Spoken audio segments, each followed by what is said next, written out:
കിരീട നേട്ടത്തിന് പിന്നാലെ ഇന്ത്യൻ ടീമിന് മുംബൈയിൽ ഗംഭീര സ്വീകരണം ഇന്ത്യൻ ക്രിക്കറ്റ് ആരാധകർ നൽകിയിരുന്നു. മറൈൻ ഡ്രൈവിൽ നിന്ന് വാങ്ഡെ സ്റ്റേഡിയത്തിലേക്ക് തുറന്ന ബസ്സിൽ നടത്തിയ വിക്ടറി മാച്ച് കാണാൻ ലക്ഷക്കണക്കിന് ആരാധകരാണ് മറൈൻ ഡ്രൈവിന്റെ ഇരുവശത്തുമായി തടിച്ചുകൂടിയിരുന്നു. സൂചികുത്താൻ പോലും ഇടമില്ലാത്ത രീതിയിലാണ് ഇന്ത്യൻ ടീമിന് ആരാധകർ സ്വീകരണം നൽകിയത്. എന്നാൽ ഇതേ രീതിയിൽ മറ്റൊരു ആൾക്കൂട്ടത്തെ ഇന്ത്യൻ ഫുട്ബോളിൽ കാണാൻ സാധിക്കുമോ എന്ന ചോദ്യം സമൂഹമാധ്യമങ്ങളിലൂടെ പലരും ഉയർത്തിയിരുന്നു. ഫുട്ബോളിന് ക്രിക്കറ്റിനേക്കാൾ അത്ര വളക്കൂറില്ല എങ്കിലും ഫുട്ബോളിനെ സ്നേഹിക്കുന്ന വലിയ ആരാധക കൂട്ടം ഇന്ത്യയിലുണ്ട്, പ്രത്യേകിച്ച് കേരളത്തിൽ. ലോകകപ്പ് സമയങ്ങളിൽ കേരളത്തിലെ ഫുട്ബോൾ ആരാധന അന്താരാഷ്ട്ര തലത്തിൽ ചർച്ചയാവുകയും ചെയ്തിരുന്നു. ഫിഫ പേജുകളിൽ പ്രത്യക്ഷപ്പെടുന്ന കേരളത്തിലെ ഫുട്ബോൾ ആരാധനയുടെ ചിത്രവും ഇതിന്റെ തെളിവാണ്.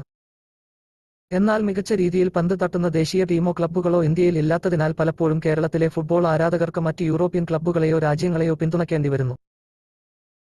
ഇന്ത്യൻ ക്ലബ്ബുകൾ മികച്ച രീതിയിൽ പന്ത് തട്ടിയാലോ ഇന്ത്യയിൽ നിന്ന് മികച്ച ക്ലബ്ബുകൾ ഉയർന്നു വരികയും ചെയ്താൽ ഇന്ത്യൻ ഫുട്ബോളിന്റെ ശക്തി പൂർണ്ണമായും വെളിവാകും. മുംബൈയിൽ ഇന്ത്യൻ ടീമിന് നൽകിയ സ്വീകരണത്തിന് സമാനമായി ഒരു സ്വീകരണം നമ്മുടെ മണ്ണിലുമുണ്ടാവും.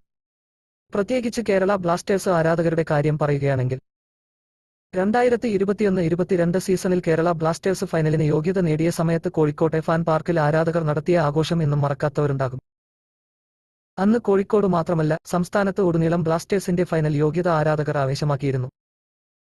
ഒരു സംസ്ഥാനത്തെ പ്രതിനിധീകരിക്കുന്ന ക്ലബ്ബ് ഫൈനലിൽ എത്തിയപ്പോൾ വലിയ രീതിയിൽ ആഘോഷിച്ച ആരാധകർ ബ്ലാസ്റ്റേഴ്സ് കിരീടം നേടുകയാണ് എങ്കിൽ മുംബൈയിലെ ക്രിക്കറ്റ് ആരാധകരെക്കാൾ വലിയ ഓളമുണ്ടാക്കുമെന്ന കാര്യത്തിൽ സംശയമില്ല.